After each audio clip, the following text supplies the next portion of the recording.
सदाशिवसमारम्भां शङ्कराचार्यमध्यमाम् अस्मदाचार्यपर्यन्तां वन्दे गुरुपरम्परां श्रुतिस्मृतिपुराणानाम् आलयं करुणालयं नमामि भगवत्पादं शङ्करं लोकशङ्करं शङ्करं शङ्कराचार्यं केशवं बादरायणं सूत्रभाष्यकृतौ वन्दे भगवन्तौ पुनः ईश्वरो गुरुरात्मेति मूर्तिभेदविभागिने व्योमवद्व्याप्तदेहाय दक्षिणामूर्तये नमः गुकारस्वन्धकारो वैरुकारस्तन्निवर्तकः अन्धकारनिरोधित्वात् गुरुरित्यभिधीयते परब्रह्मनिष्ठं स्वतो धर्मनिष्ठम् अहिंसैकनिष्ठं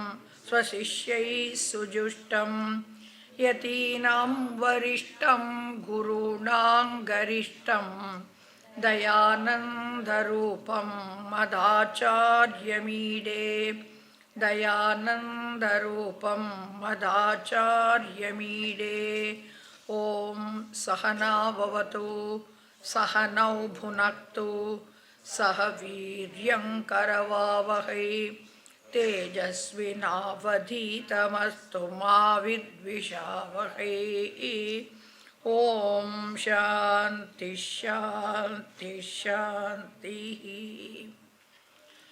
So yesterday we saw these two shlokas where Pushpadanta pointed out how ignorant people try to interpret Ishvara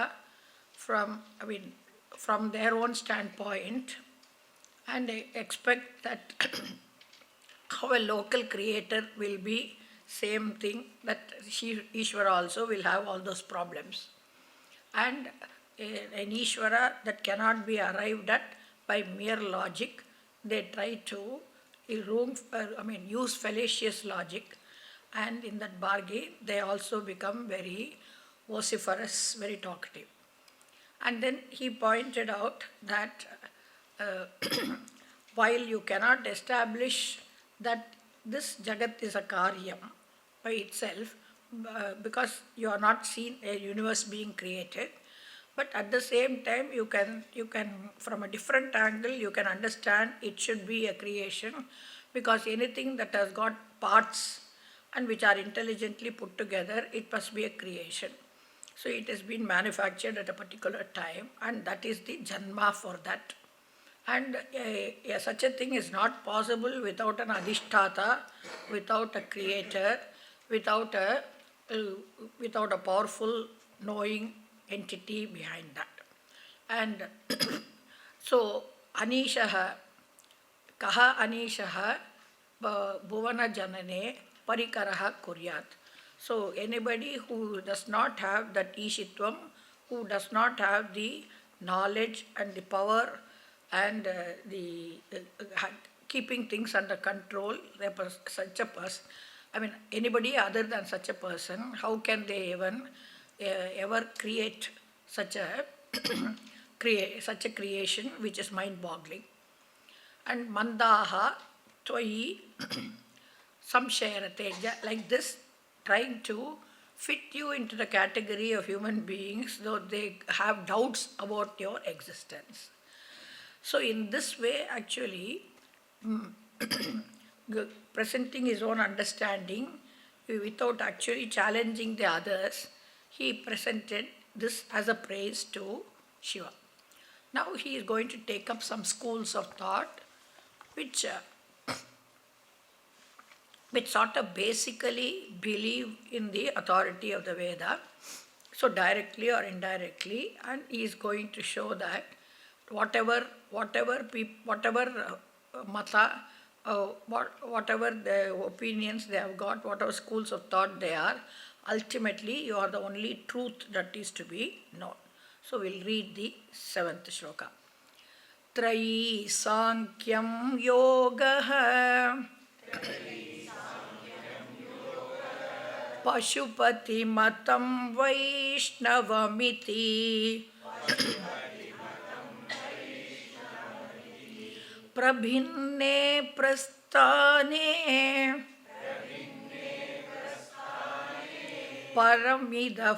paramidamadav patyamiti cha ruchi nam vaichitryat ऋजुकुटिल नानापतजुषाम्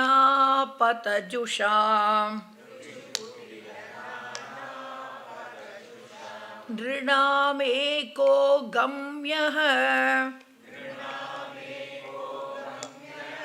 त्वमसि अर्णव इव.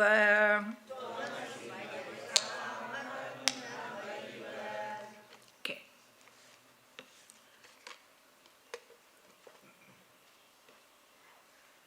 Okay. So, prasthane prabhinne sati. The word prasthana, prasthiyate, gamyate, anena iti prasthana. That is any marga, any path. So the path towards Ishvara are prabhinna. There are many and varied paths leading to Ishvara.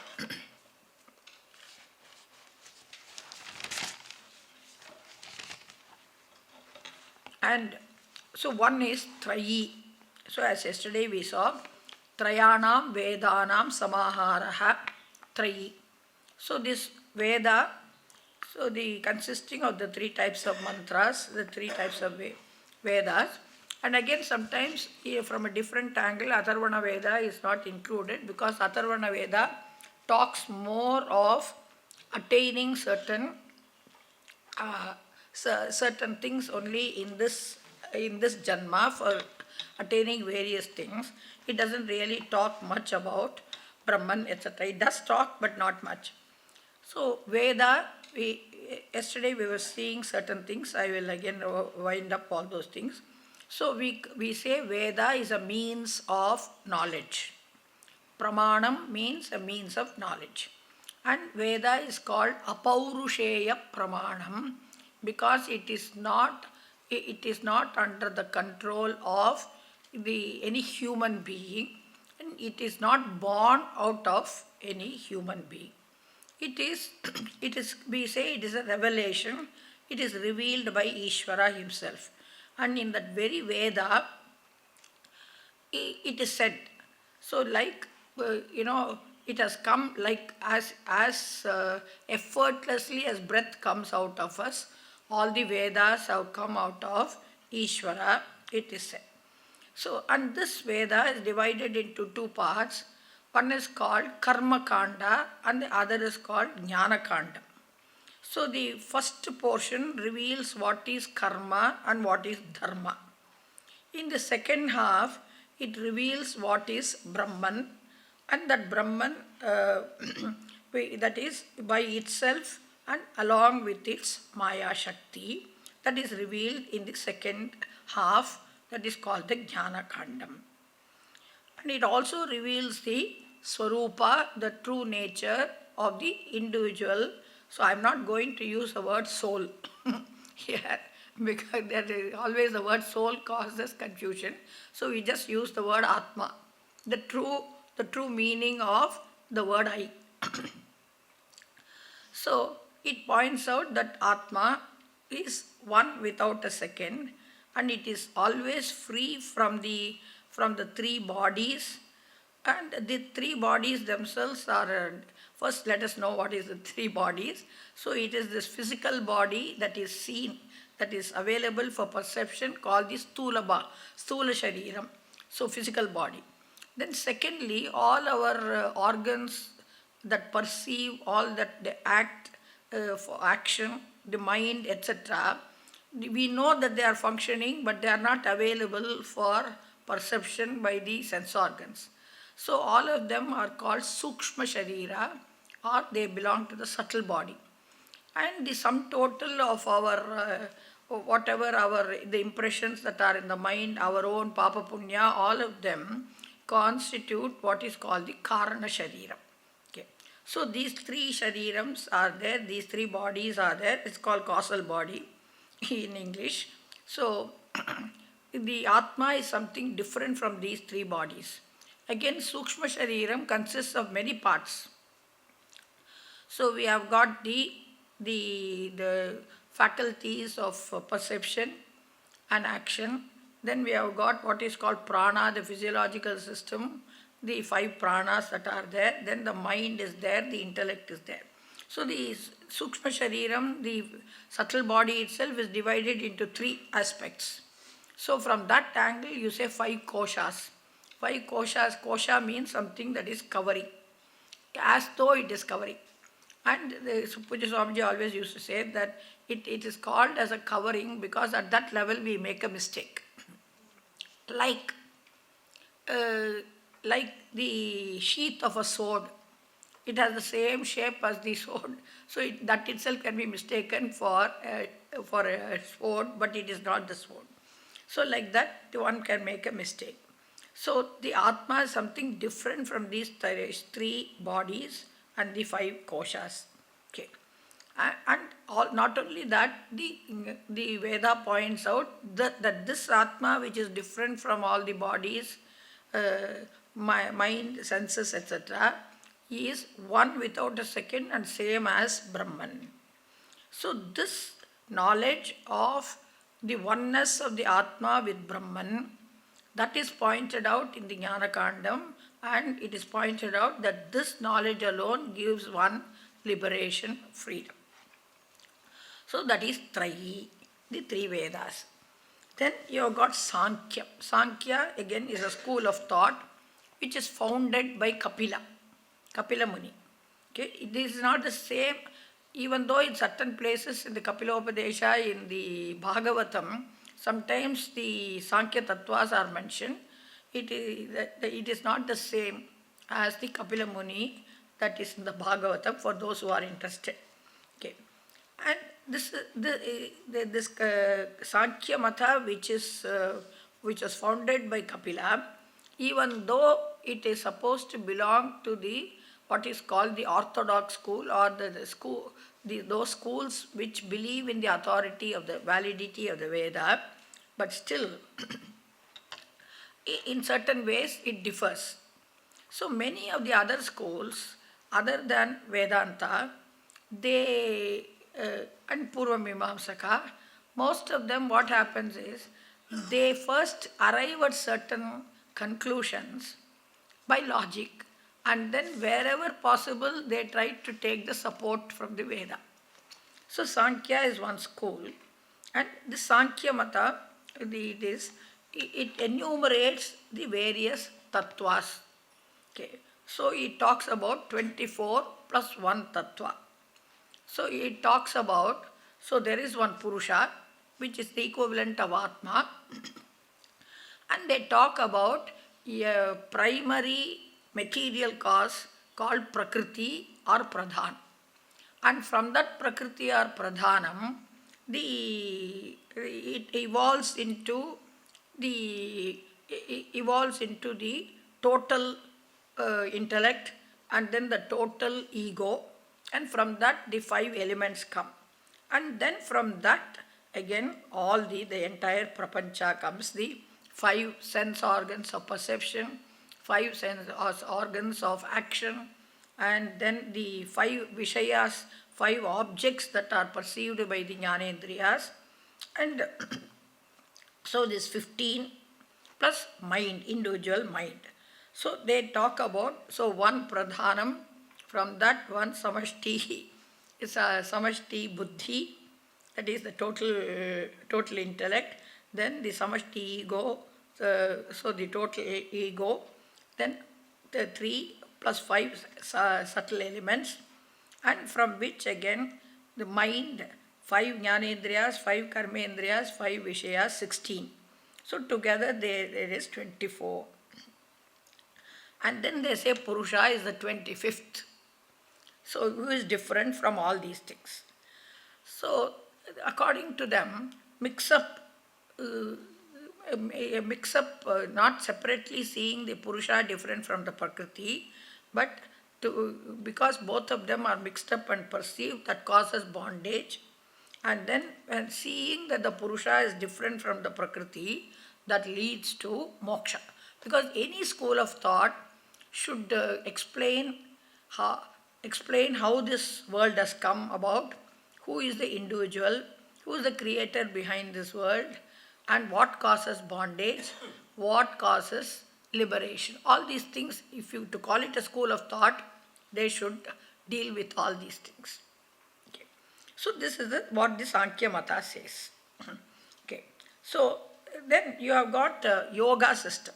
The yoga system follows the same philosophy as the Sankhya Matam. There is a stress on what is called Ashtanga Yoga. And so I am not going into what is Ashtanga Yoga. Then the only thing is, the difference between the Sankhya and the Yoga is, these people accept one Ishvara.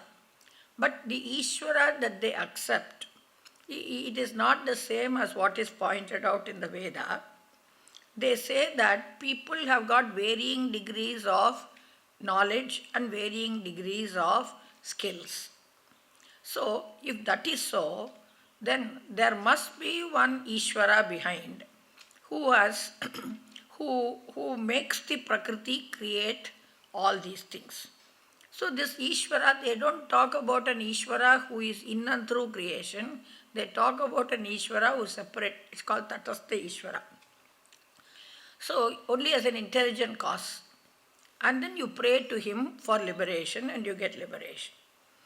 Then Pashupati Matam. This is Shaiva Siddhanta. Of course, where Shiva is worshipped as the highest deity, and in fact as the only Ishvara. So the Shaivism does not accept, Shiva is also called Pashupati, therefore it is called Pashupati Matam, Shaivism. They don't accept Vishnu and all those things, for them only Shiva is the thing. Here, when we are seeing Shivamahimna Stotram, we are not dismissing Vishnu and all that, but here for them only Shiva is the only Lord. Okay. And they have value for the Vedas, but they believe more in what is called the Agama Shastras, which have come later, what are called Shaiva Agama Shastras. Okay. And we have a slightly different, the south there is one type of Shaivism, the Kashmir Shaivism is slightly different. Okay. For them Shiva is the ultimate God, and he has got the 8 gunas. He is called the Pati, the Lord. The individuals are called Pashus. They are like a cattle or sheep, and then they are bound by what is called Pasha. And this Pasha expresses as ego and leading to karma and leading to impurity. So they call it in Tamil Anavam Karma Malam. For them Jiva is always different from Ishvara, and Ishvara has to liberate the Jiva. Going to Kailasa where Shiva resides, that is the ultimate moksha for them. Okay. So then you have got Vaishnava. So Vaishnava, for them Vishnu is the ultimate God and they don't accept Shiva. Sometimes they won't even say Shiva. Okay. So the word Shiva. Swamiji for fun used to say that the word Tulasi also has got Shi, which belongs to Shiva, so they will say only Tiruthurai, they won't even say. So some of them are very staunch, both sides. And so Vishnu alone is only Ishvara, and Vishnu alone is ultimate truth. All the jivas are like the Sharira of Vishnu. And for them Sharanagati, in a way, even Pashupati Matam is like that. So Sharanagati, surrendering to the Lord, that alone leads to moksha. I mean, I'm not going into too much of detail, just giving you a bird's eye view. And among them also there are 2 factions. You have to surrender totally to the Lord. But in this surrender, one set of people think that you just surrender, everything will be taken care of by Ishvara. Another set sort of feels even when you surrender, slight effort is necessary on your part, and then the Lord will do the rest. So they talk about what is called Markata Nyayam and Marjala Nyayam. So Markata means the monkey. In the monkey, the baby monkey is carried from branch to branch by the mother monkey. But still, even though the carrying is done by the mother monkey, still the small one has to hold on. It has to put in the effort of holding on to the abdomen of the mother. So some effort is needed. In the case of the Marjala Nyaya means the cat Nyaya. So in in the cat, this thing, the mother cat just lifts, in the nape of the neck like that. You should see, even though it has got sharp big teeth, it knows how to carry it from place to place.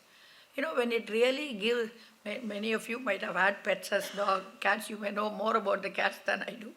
But after it gives birth to the kittens, every few days it will take it and put it in different places. Just keep on changing the place. Today it will be in one place, and then a few days later it will take it and so how does it carry? It carries like this, holding on to the nape. So the kitten doesn't have to do anything. The mother simply carries. So also what does the kitten do? Doesn't struggle or do anything, just allows the mother to do everything. So you allow the Lord to do everything, you don't do anything. That is their feeling. So Pushpadatta just mentions here a few schools of thought. Now incidentally, I want to make one clarification in this place. You see, in Tamil Nadu, among the Brahmins, you see, you have got two sets of people. One is called Ayyar and the other is called Iyengar. Now these Iyengars are supposed to be Vaishnavites. They strictly believe only in Vishnu as the ultimate. But then, so people make a mistake that the Iyyars are Shaivas. That is not so. Shaivism is a different faction. So the Iyyars are called generally Smartas. Smartas means they follow the Smriti. They are Vaidika Smartas. So you will find among many Iyyars, they will have name of Vishnu, Rama, Shiva, etc. I mean Rama, Krishna, etc. Not necessarily only names of Shiva. So many people, even among the people who belong to these two sects, make this mistake. So there are, of course, some temple priests called Shivacharyas who strictly believe only in Shiva as the Pradhana Ishvara. Okay. With this, thus he says there are Bhinna Prasthanas or Bhinna Margas. Okay. So idam param, adav param, idam patyam, adav patyam iti. Okay. All these people, what do they say? This is superior. The other person says, no, that is superior.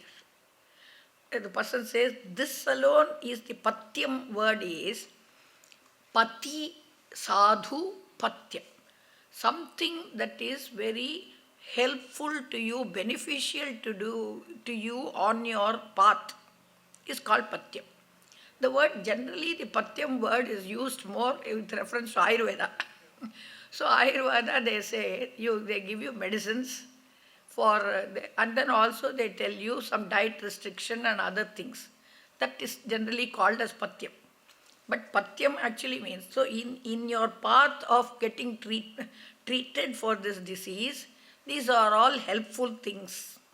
So sometimes in certain other situations, the patyam is also what food, etc. you carry on your travel also is called patyam. So the patyam simply means what is beneficial to you on your travel path. So they carry this school of thought is good for you in your marga. That school of thought is good for you in your marga. Iti, iti cha, rijukutila, nana patajusham drinam. Okay. So this nana patajusham drinam is in the sixth case. I'll just convert it to the first case, nominative case, for us to understand.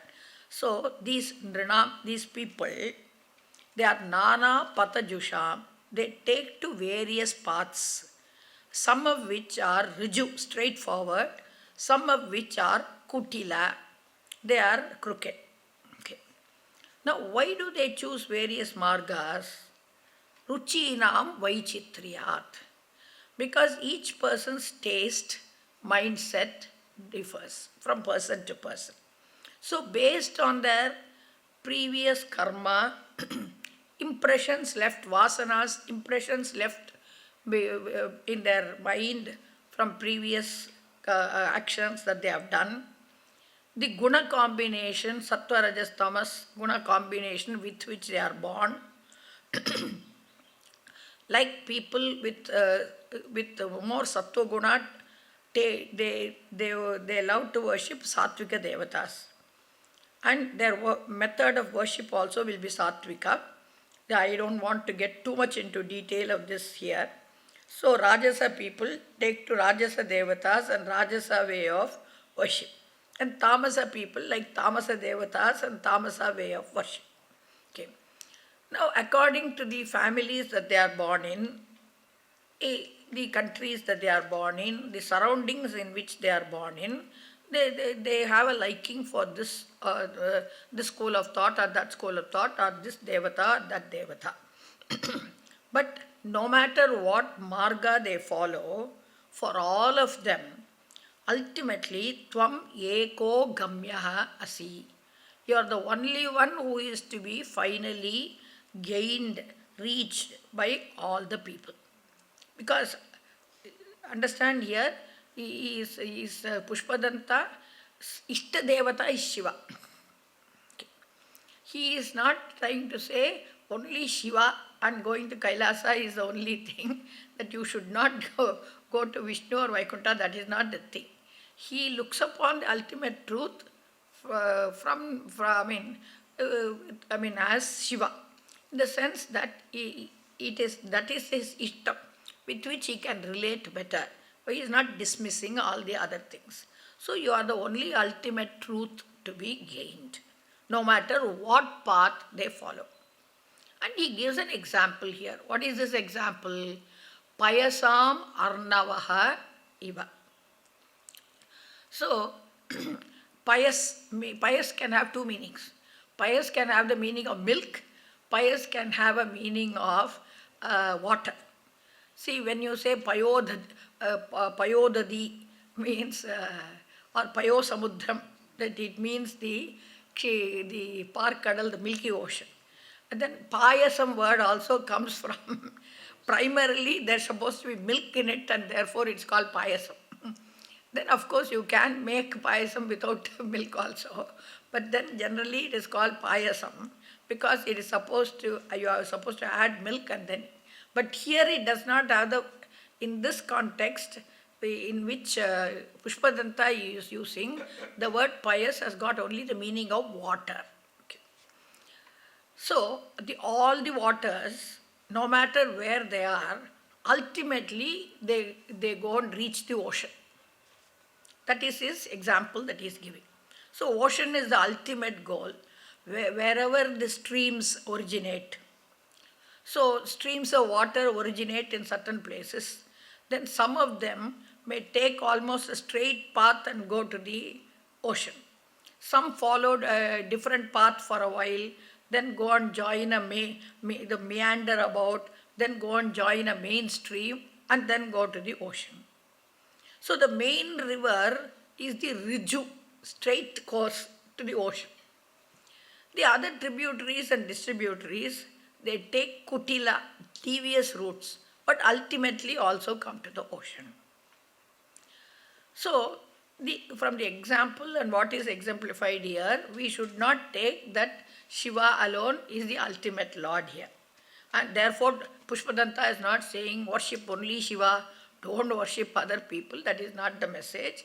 For him, the ultimate truth is in the form of Shiva, that's all. We have a very famous shloka which is chanted by people who do Sandhyavandan. This shloka is Akashat Pathitam Toyam Yata Gacchati Sagaram Sarvadeva Namaskaraha Keshavam Pratigacchati. This is a shloka. If you just translate it, the water that falls from the sky in the form of rain. So, Akashat Patitam Toyam. Toyam also means water. The water that falls as rain from the Akasha. Ultimately, Yata Sagaram Gacchati. Ultimately, it forms small streamlets, stream, etc., river, and then goes and joins the ocean. Same way, Sarvadeva Namaskaraha Keshavam Pratigacchati. All the no matter to whom you do Namaskara, all of them go only to Keshava. That will be the literal meaning. But even though the word Keshava is more often used to refer to Krishna, but if you go and look at the meaning of this word in Vishnu Sahasranama, so it says Kascha, Ascha, Ishascha, Yasya Vashe, Saha Keshava. So Ka refers to Brahmaji, A refers to Vishnu, Brahma the creator, A to Vishnu the sustainer, the protector, Isha refers to Rudra who dissolves everything. So if you look at them as Trinity, each one holding one portfolio, one department, all of them are ultimately under whose vasha, that Parameshwara is referred to as Keshava here.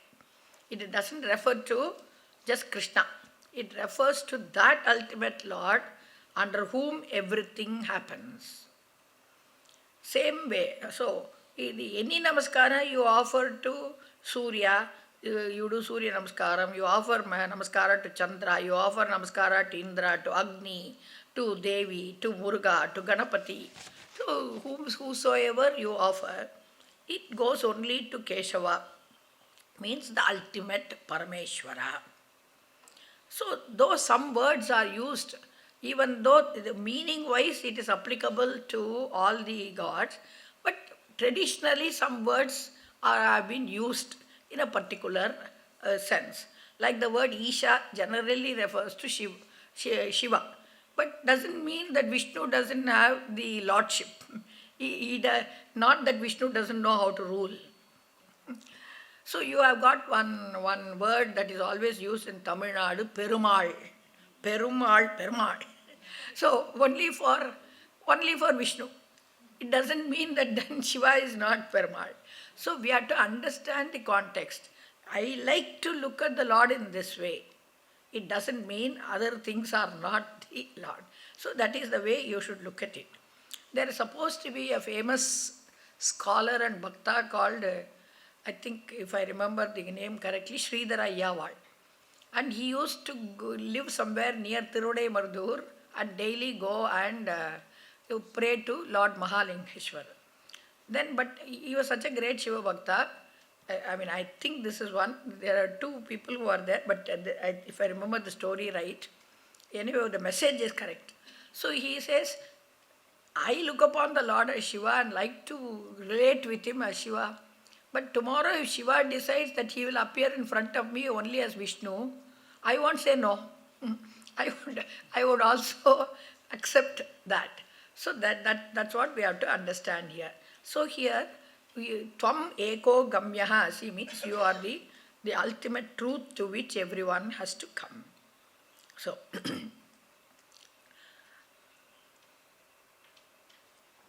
So, the message finally is, let people follow any marga. Let them accept any mata, any philosophy. Let them observe any niyama, any type of ritual. Let them believe in any form or name. Let them follow any form of worship. Let them utter prayers in any language. Ultimately, you are the only goal to be reached. In the Gita, this idea is made clear in many places. In the 4th chapter, Bhagavan says, Ye yata mam prapadyante tam stataiva bhajamyaham mama vartmanu vartante manushya partha sarvashaha. In whatever way they try to come to me, okay, in that particular way I bless them. Ultimately, mama vartma eva anuvartante. Everybody is walking only the path towards me. Okay. And also in the later chapters, he will say, Yam yam tanum shraddhaya architum ichchati. So in whatever form a human being wants to propitiate me for whatever pala, ultimately all those prayers come only to me. And I am the one who answers their prayers to these devatas or to these forms. So, every form is a valid form, but finally, as long as you understand this is only one one form in which I choose to worship this devata. This idea must be very clear. See, like Puja Swamiji always used to say, now you are sitting in the class, okay. Somebody next to you, you saw some joke has been said in the class or something has been said, this person did not hear it properly. So the person wants to know what it is. So he wants to draw the attention of the person sitting next. Now supposing this person is sitting like this, okay, next. Then if the little finger is the nearest thing that you can touch, if you touch that little finger also, you are calling the attention of that person. If the middle finger is nearer to you, then you touch it, you are touching that person. Supposing the person is sitting like this, you touch the elbow, you are touching that person. If the person is sitting with knees wide apart and the knee is the nearest to you, you touch the knee, you are drawing the attention of that person. Now, because that person is pervading the whole body, so whichever part you are touching that person. So when you touch that particular place to draw the attention of this person, you are not considering knee alone is that person, little finger alone is the person, or elbow alone is the person. That is also this person. So through the knee you invoke the person. Through the elbow you are invoking that person. So similarly, in any form that appeals to you, you can invoke Ishvara. Provided there's an understanding that, you should understand that this alone is not Ishvara. This is also Ishvara. This alone is not Ishvara. Okay? So this understanding is important. So it is only Lord Bhagavan who alone is expressing through every form. So incidentally, I like to deviate also here. That is for people who are totally new to not being exposed much to what Swamiji says. That is why in the Sanatana Dharma culture, you can invoke the Lord in any form. Okay? You can invoke the Lord in clay. You can invoke the Lord in a stone. You can invoke the Lord in a brick. You can invoke the Lord in anything. So, as long as you understand, this also is a Lord. This alone is not Lord. This also is a Lord. So, we have a saying in Tamil, Pidichal Pillayar. You take something and just make a lump of clay, lump of turmeric. In some places, even a lump of powder. So they invoke. So you invoke the Lord in that, then for all purposes it is the Lord for you. Through which form you can relate to Ishvara. So in the villages, they'll have some Devi Puja.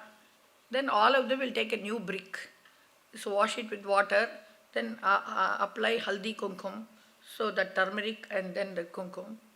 And then after that they do puja to it, that is itself Devi.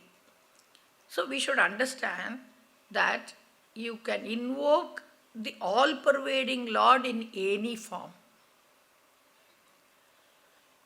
With the understanding that right now I am invoking through this form, but this alone is not Ishvara. This is the understanding that is essential. That's what actually here Pushpadanta is saying. The ultimate truth, Shiva he considers as the ultimate truth. Okay. Now incidentally, this example of the Nadi, the river and the ocean is also beautifully given in the Mundaka Upanishad. So, some people may be exposed to Upanishads, some people may not be exposed to Upanishads. I have to keep everybody in mind so that you know how to connect. So, yada nadyah chandamanaha samudre astam gacchanti namarupe vihaya tata vidvan namarupat vimuktaha parat param purusham upaiti divyam. Second half is not much relevant here. So, like all the rivers, as long as they are separate, they seem to have a form and a name. The moment they have joined the ocean, in the ocean you cannot separate this is Ganga, this is Yamuna, this is Kaveri, etc. They have given up their individual name and form, they have become one. Same, but as when you want water, depending upon where you are, you tap the water from Ganga, you tap the water from Kaveri, you tap the water from, from Palar, you tap the water even. Yeah, incidentally, in Tamil Nadu, the word Kuvam has got a very bad connotation because the river, when it originates, it is pure. Then by the time it has come to Chennai, people have really made it more like a ditch water. So it has come to mean synonymous with ditch water. No. There also it is originally in its origin it is pure, only man has spoiled the whole thing. So that's it has a form and it is a name, and you want water, you tap that water. So it is not Ganga alone as water, it is not Yamuna alone as water, so you tap it wherever. But finally what is it? Everything goes into Samudram, it is one ultimate thing. So one needs, in the initial stages, always a form and a name to hold on to. And then afterwards, they are all ultimately to lead you to one truth, which is formless, nameless, and attributeless. Incidentally, there's a beautiful shloka which some people chant after doing a puja. I don't remember the exact full words of it, but there is this shloka which says, I quoted very often to the students who attend my classes. So he says, after the end of the puja, "Oh Lord, I am making these 3 mistakes daily. Forgive me for doing these 3 mistakes. What are the 3 mistakes? You are formless and attributeless, but daily I invoke you in a particular form. And therefore, rupam vivarjitasya. I am invoking you in a form, whereas you are free from form. Okay? And you are one who is not available for words. And I try to describe you by words and try to limit you to the words. And you are all pervasive. But then, as though you are only limited to certain places, I want to go for Kshetratanam. So as though you are not locally available, but you are only available in these special places, I go. So, these forgive me till I understand that truth ultimately. I need all these things. So really speaking, I am committing these 3 mistakes, forgive me. So this is the ultimate to be understood. So you are the ultimate truth to be understood. People may follow various paths, people may take to for various forms of worship, etc. But that depends upon their own taste, etc. and mindset. But anyway, you are the one to be ultimately reached. So after this, from here, so Pushpadanta, from a philosophical angle, now he comes down to to describing him with a particular form, and also describing his greatness through many stories that are there in the Purana. So we will be having a little Katha collection okay, for some time. Okay. Mahokshah Kadvangam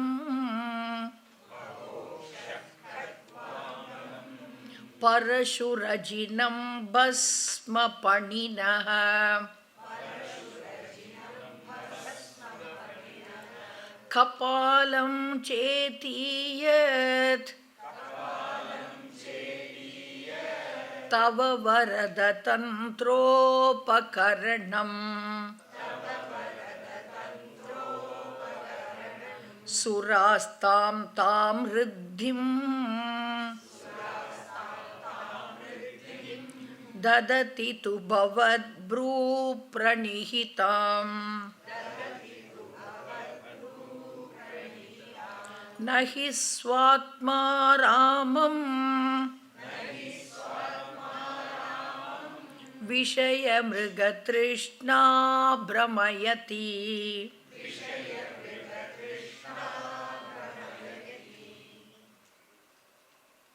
In the second line, you have the word Varada. Hey Varada. We have already seen this word. So the bestower of boons, the one who grants our wishes. Okay. Vara means a boon. So whatever you are praying for, so the one who grants those wishes. Now he whatever generally Shiva is seen with, he is describing those. So, Shiva, what is your Vahana? So, is it a luxurious vehicle? No. It is just the bull. The bull is your vehicle. Okay. Then, Katvangam word is here. So, this Katvanga, Katva means a cot. See, in those days, certainly wooden cots with the tape or this thing, rope, in between is there. So you have one long piece, two long pieces on either side, two short pieces, and then in the legs are made in such a way that they are like this and then they go like this, so that it can support the horizontal pieces. So this vertical piece will go like that. Even today, sometimes in some places, cement poles are also made like this and then you keep. So something that has got a curve at the top and straight down.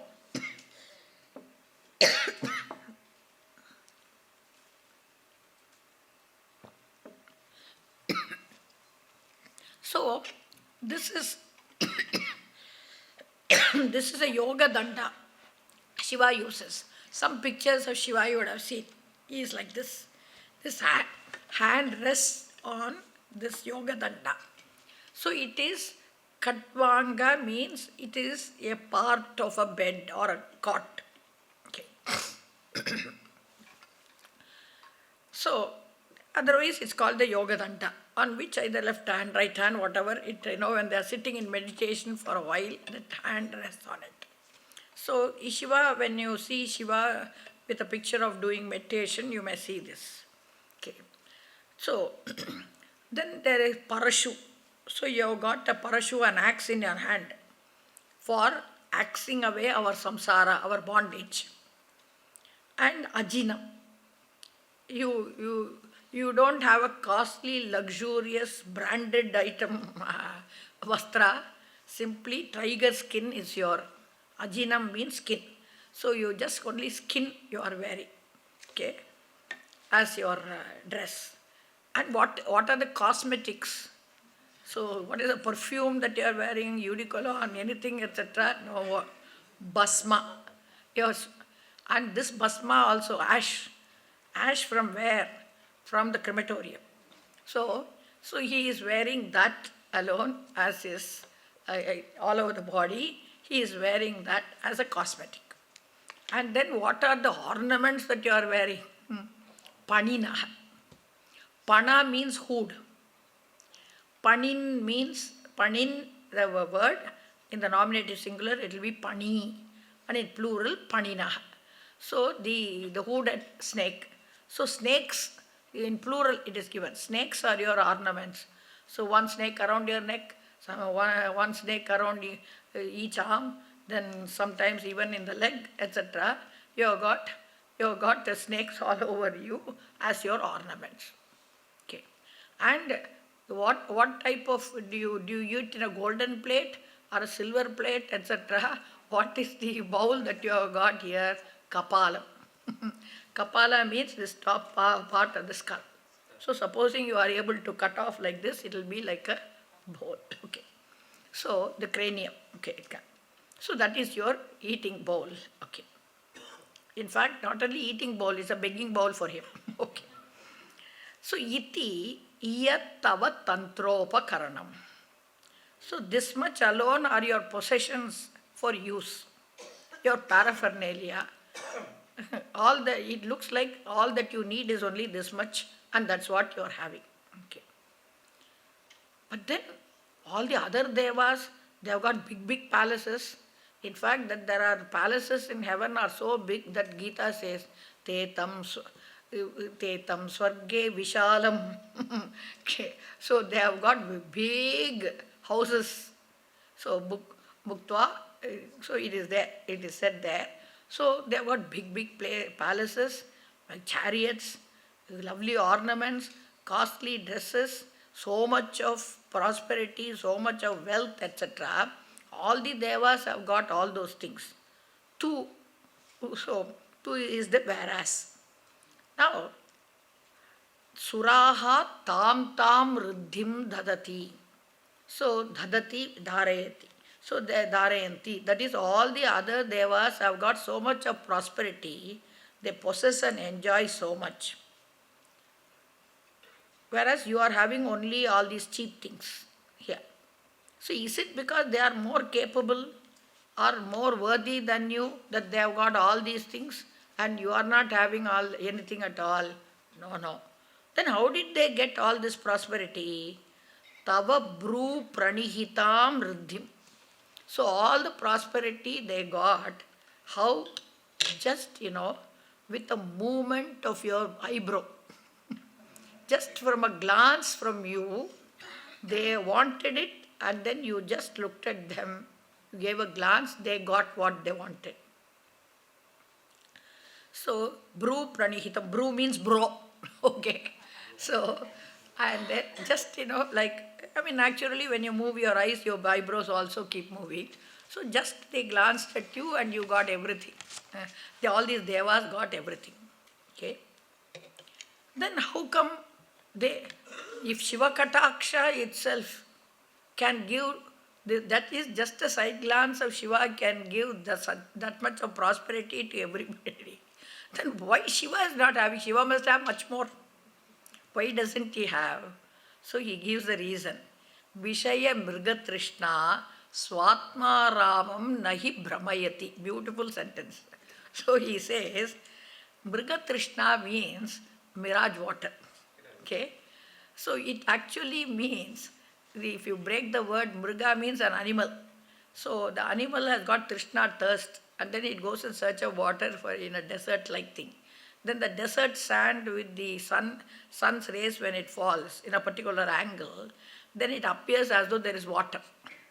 So that mirage water is called as Mrigatrishna. So it appears very attractive and wonderful, but when you really go to it, it is worthless. So Vishaya Mrigatrishna, every object that you may go after is only like a Mrigatrishna. It doesn't have any reality or validity. So such objects which are like Mrigatrishna, okay, Swatma Ramam, one who feels I am Purna.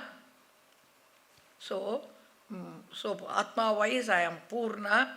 The Lord is not only Purna Atma wise. Every wise he is Purna. We are all Purna Atma wise, but not with reference to body, mind, sense complex. So that naturally when a person feels fulfilled, doesn't want the external world of people or objects to make oneself feel I am important, I am wonderful. So we all need an image by the dress we wear, by the respect others give us, by whatever. I have a luxurious car means I am somebody greater than others. I wear branded clothes means I, I am somebody better than others. I have branded handbags and suitcases means I am better than somebody else. No. That is only when we don't have a good opinion about ourselves. One who is feels I am a fulfilled person. He is Swatma Rama. He is happy with himself. He revels in himself. When a person revels in himself, the external world doesn't really matter to this person. So it does not, the world of objects externally, it causes Brahmanam, it causes the mind to oscillate if a person feels I am an incomplete, lacking person. So maybe if I get this, people will respect me. Maybe if I get this, my image in the world will go up, etc. For ordinary people, all these things will be attractive. But for a person who is reveling in himself, these things are like only mirage water. They will hold no attraction for him. So, O Shiva, you are a person who is happy with yourself. Okay? So, sometimes when you are so happy, you just dance. Sometimes when you are so happy, you just go into yourself as Dakshinamurti and sit in meditation. Otherwise, you dance like Nataraja. So, nothing really matters for you. You are happy with yourself. So, you have got great Vairagya. So in the Gita it is said, Yehi samsparshaja bhogaha dukkayone evate adyantavanta kaunteya nateshu ramate buddha. Anything outside that you can enjoy, initially it looks like an object of enjoyment. Then when you go near it and start enjoying, it only causes dukkha. So, and it will not, even when it causes sukha, it doesn't last. So Buddhaha, wise people, do not revel and do not go after those things. So you are the wisest person. For you, nothing, all these things don't matter at all. So in this way, he praises Shiva as the greatest Vairagi, in spite of the fact that he can bestow any amount of prosperity to anybody else, but by himself he doesn't have any value for all these things.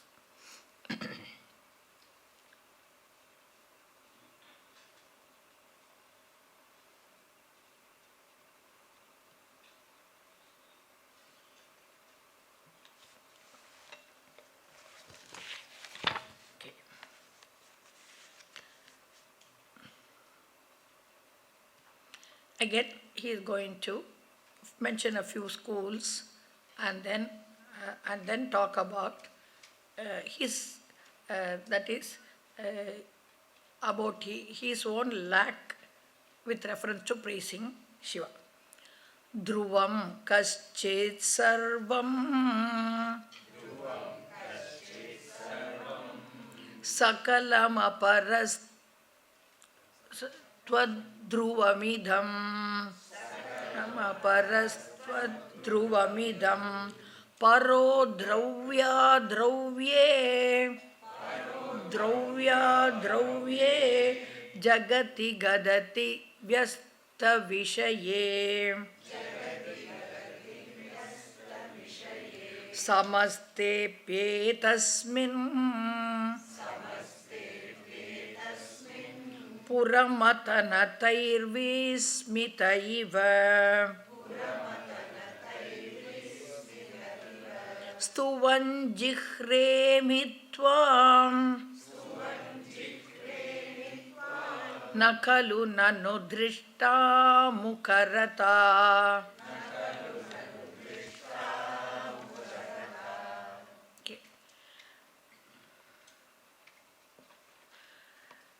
So, as I mentioned earlier, in many stotras, the authors, though they are knowledgeable, they know very, very well, but still they place themselves as ordinary persons and write those songs of praise, etc., from the perspective of the ordinary persons. So Shankara in many stotras writes, I am a bala, I am immature, I do not know poetry, I do not know prose, I mantram na janami, tantram na janami, etc. So like this he writes, and then somehow I am making an attempt to praise you. So sometimes what happens in a stotra also another thing. It's a difference between Shastra and a stotra. In stotra it is more the devotion that comes out, and this devotion can have these ups and downs. Now if there is a work called Kantara Anubhuti by Arunagirinadar, he writes about Lord Muruga. Then he keeps shifting from, in one sloka he will say, oh, you have blessed me with this knowledge and freedom. Immediately in the next shloka he will say, so you have forsaken me. I am undeserving of your grace. So in a stotra this can be there. In a shastra it should flow properly. But in a stotra the ups and downs will always be there. So after having quoted quite a few schools of thought, etc., and then making statement they really do not know the truth. Now actually, when he quoted those things and then they really do not know, that was from an angle as if he knew that he knew all the mistakes that they are making. Now again he is going to say, I too do not know, but I know what I am saying is blabbering, but I am not ashamed of my blabbering. So this is the way he is going to talk in this stotra. So, He Puramatana, third line, you have got Puramatana. So Pura is the three Puras. So when we will be having a shloka on this Tripura, I'll talk about it in detail. So destroyer of the three Puras. Okay. So three cities that were there occupied by Asuras. So the one who destroyed that. Kaschit sarvamidam dhruvam vadati. So one philosopher says all that is here is dhruvam. Dhruvam means nitya. It is always there and therefore satyam. Who is a philosopher who says like this? Now if you ask, then the Sankhyas say that Prakriti or Pradhanam, the primary matter from which everything comes, they say that is Satyam, that is true, that has got a reality. And therefore the world that has come out from that Pradhanam is also real. There's another school of, one school of Mimamsakas called Bhattamatam. They say, na kadachit anidrisham jagat. There was no time when such a world was not there. Therefore, they say this so there was no time when universe did not exist. It was always there and it will continue to be there. It is dhruvam nityam. So it will never go out of. It will never get destroyed. Then aparaha sakalamidam adhruvam gatati. There is another person, another philosopher. Gadati means he speaks in this way. And what does he say? Sakalamidam adhruvam. All that is here is adhruvam, anityam, impermanent. So like some parts of Buddhism, kshanika vijnanavadi, etc., they say the entire world is mithya, entire world has no reality. For them, even the consciousness is kshanika, for the kshanika vijnanavadi. So he says there is only momentary consciousness and that is the truth. Okay. So the consciousness is also momentary, the world is also momentary, all the time both are changing. Then paraha samaste api jagati dravya adravya vyasta vishaye gadati. So there is another philosopher, the Nayyayika, the logicians for example, they say in the entire samaste api jagati, in this entire world, there are two different types of things. One has got not dravyam, it is dhruvya.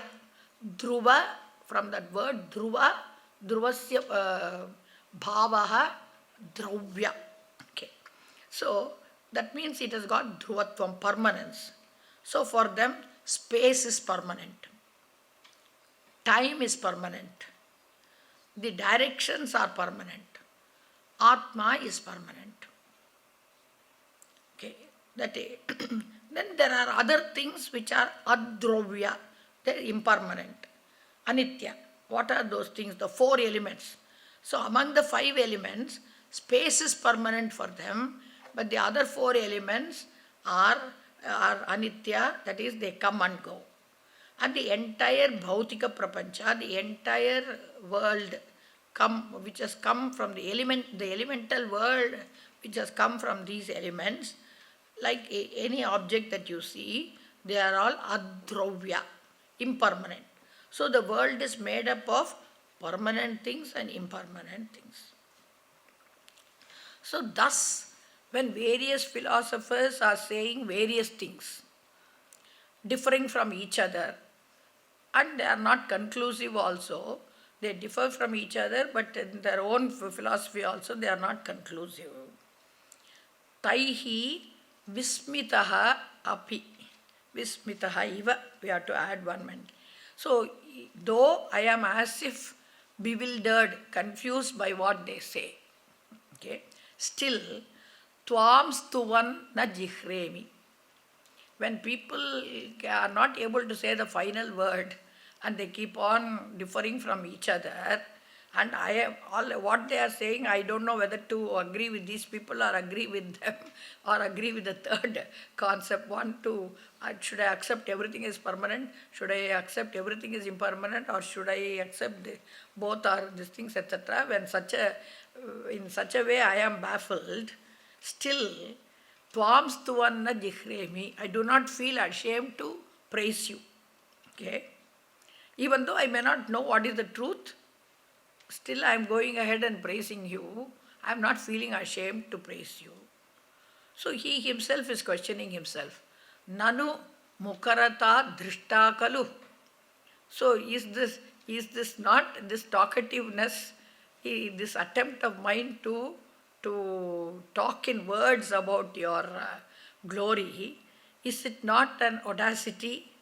Is it not an insolence, impudence on my part?